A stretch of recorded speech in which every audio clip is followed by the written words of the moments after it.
Thank you, and thank you to members of the panel for your contribution here today and in working with our staff. I have a question first for Mr. Travers. You've indicated that there's some ambiguity with respect to the job that you're trying to perform at TTIC and the analytic efforts of others within the government. And you mentioned that some of the legacy organizations may not be on board. I would like you to elaborate on that, if you would be kind enough to do so. I did not mean to imply that there were legacy organizations that weren't on board. I just my point was that you can go back to the National Security Act, and we've got a whole bunch of departments and organizations and agencies that have been around a very long while. They have got missions for which they need intelligence. We have TTIC that is now extant as an interagency joint venture that will try to bring together terrorist threat warning material. What responsibilities should devolve from some of these other organizations to TTIC? What should stay put? I don't believe that there is a clear-cut answer to that question. There is no doubt that CTC needs operational support. There is no doubt that the DoD organization needs force protection support from its terrorist analytic organization. So there are no bright red lines, I think, that allow one to decide this should go there or this should stay here. That was my only point. Well, I guess the issue we're struggling with is what has been frequently called stovepiping or turf or owning information. And there is a natural tendency, at least among men, maybe not so much among women. I'll probably get in trouble for saying this. I'm glad to see that some of that two of the representatives leading agencies now are women who, according to others who have studied this subject, suggest that they're more inclined to share information in their interpersonal relationships. But to be very serious about this, part of the problem has been the inability of one agency which develops information to provide that information to another agency which did not develop it, but which may well use it for the common good. And that's exactly the reason why TTIC was created. The question is whether it's functioning as it was intended, whether you're getting the kind of cooperation that you ought to get. Would you agree with me that the only way in which that function can be made viable is by leadership from the very top of the government? Someone has to tell the agencies, look, don't just pay mouth service to this, you got to do it. And I believe that's what's happening, sir. I mean, we've had the information sharing memorandum of understanding, for example, puts a positive duty on organizations to share with TTIC information. Again, getting back to the notion of legacy systems, we've got architectures out there that my personal desk has 5 CPUs under it. I have a whole host of organizations piping information to me. We have some security policy questions that preclude us from being able to do federated search across all those CPUs, and so we're having to work through those details. But I won't sit here and suggest that the heart's not willing. We have had FBI over the last 6 months is bringing FBI Net into our system. As I suggested, they are providing for us all the historical data. They're going to provide people on our floor, working for Mike Resnick, my database guy, to make sure that we're including all of the international terrorism individuals that they suspect. So I don't think it's a question, frankly, of a willingness to share information. All right. What about on the follow-up side? You're receiving information, you're analyzing it.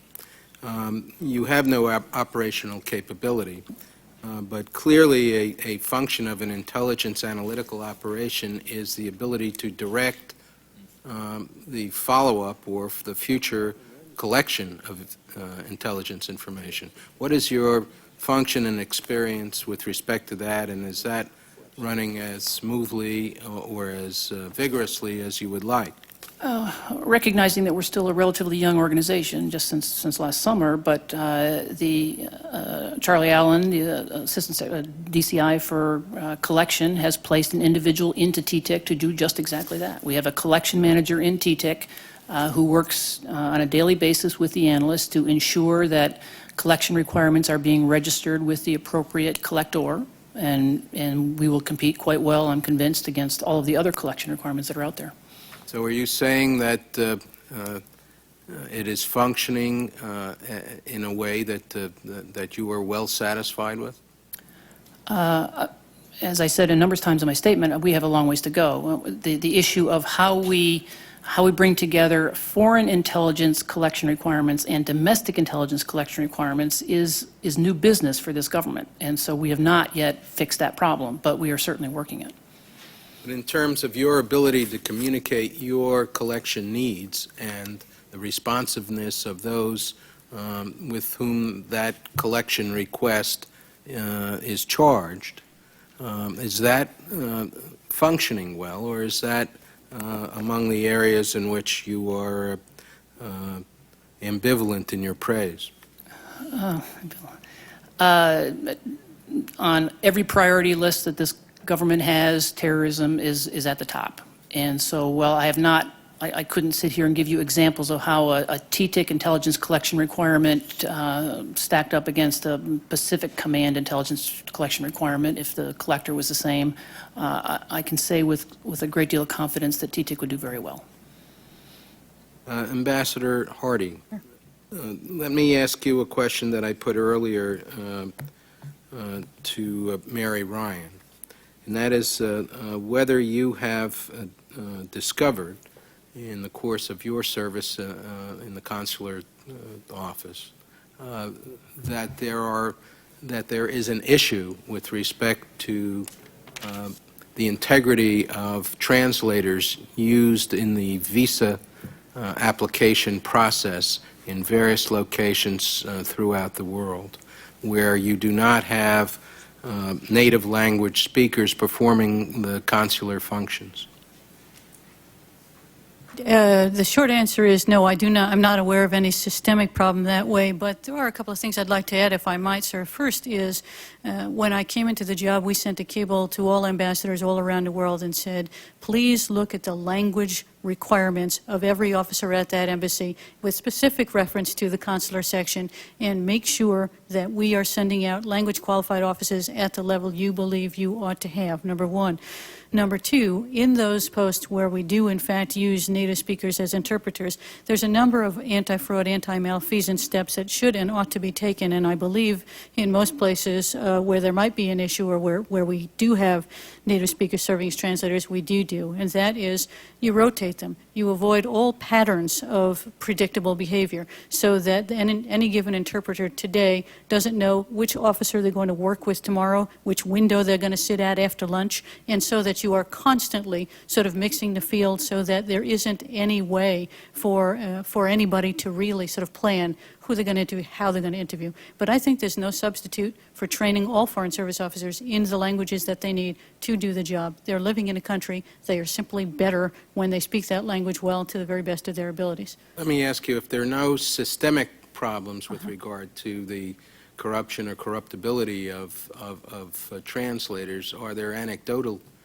instances with which you're familiar? No, sir. I have to say I'm not. I can certainly find out for you. It seems you may know something I don't know, but I don't have a story. As I say, we've received anecdotal information about it, suggesting it's systemic. Korea is a country which has been mentioned. There are others that it's specifically mentioned, where for a relatively modest amount of money, a virtual lock on a visa can be purchased. And that's the information we've received, and not from people unacquainted with the system.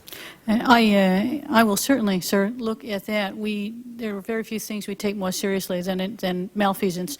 And the Bureau of Diplomatic Security and the Bureau of Consular Affairs, since Assistant Secretary Taylor and I came on board, have a robust partnership in ferreting it out, in exonerating people who ought to be exonerated, and in punishing swiftly those who ought to be punished. I'm pleased to hear that. Let me just finish by asking you whether it is feasible to train consular officers in foreign languages of their assignment, given the rotation and the fact that they will be moving to other posts. Yes, sir, I think it is. One of the things that has also changed are some of the rules as to how much language training an officer can get before they go to post. Junior officers have 5 years, during which time the first 5 years of their employment is the time that they are under a tenure process. In pre-9/11 times, it used to be that you could only get a certain amount of language training. I think it was 6 months during that 5 years, because they wanted to make sure that you had an ability to demonstrate how you were going to do on the job. Officer personnel, Foreign Service Institute have changed those rules, have moved those metes and bounds. We need to give people the language they need to do the job. Physical presence isn't enough. You have to be able to do the job. That's encouraging. Thank you.